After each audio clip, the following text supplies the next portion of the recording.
It's Malcolm D.O. back again. It's crazy. This is probably the last video I'm gonna do because I need to get in and seek shelter because it's freezing out here. Like, I must say the sanitation did a great job. The streets are kind of, I'm on Atlantic Avenue, by the way, in Brooklyn, and the streets are plowed, but seems like people still having problems. They just don't get it. Stay off the streets, especially in a sports car and all of that. That's why you get stuck. That's why you get into a car accident.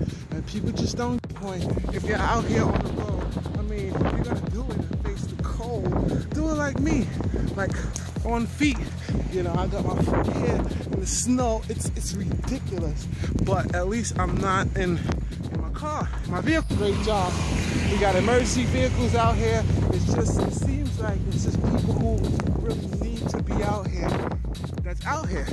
So on that note, I need to take my butt back in the house, and I definitely want to photo vlog some more on the blizzard.